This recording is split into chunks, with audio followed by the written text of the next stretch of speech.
Birinchi to'xtalыш Мәскәү урамы 2-нче йорт. Биредә яшәүчеләр ишек алдында корны чистартмауга зарлана. Үз гызырларын Нурлат районы җәмәгать тәртибен саклау пунктына да юллаган алар. Ләкин йорт буенча җаваплы булган Юрий Царев гаепне үзләрендә дә күрә. На субботнике у нас выходят одни. Өмәләргә нигездә өлкәннәр генә чыга. Яшьләр бер дә катнашырга теләми. Эшләүгә караганда өйдә ятуны кулайрак күрә шулалар. Вот это будет. Завод урамында яшәүчеләр дә җәмәгать тәртибен саклау пункты клиентлары. Ел башыннан оешма 30-дан артык шикаят кабул иткән. Проблема шул ук кар белән көрәш. Мин белән беренче этажда яшим. Менә хәзер миңа моннан да су керә. Моннан да су килә агып 5 кругым. И менә туп-туры безгә керә. Иң беренче минем квартирага керә. Бер елны шулай булды. Аяктан шушында суда идем. Яр күршеләр төштеләр эштән өйдән чистартып чыгардылар.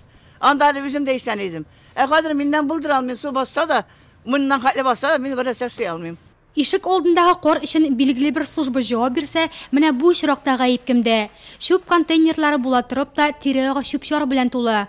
Аны шушы хәлгә китерүче халык үзе бит. Безнең бит инде уже 1 апрельдән 2 айлык санитар чистка башлана бит инде.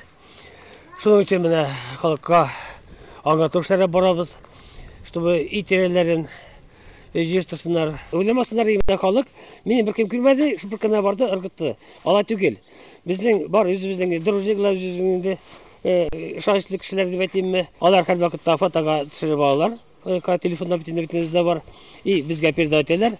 Безнең уже су вакытта табабыз бар андый кешеләрне. Нитәбез, наказать итәбез. Санитар 2 айлык кысаларында һәр оешма һәм предприятиегә үз участогы билгеләнгән. Шәхси йорт территорияләрдә искәрмә түгел. Чисталыкка салкын караучы физик затларга 2000-нән алып 3000 сумга кадәр, юридик затларга 200 меңнән алып 500 мең сумга кадәр штраф каралган.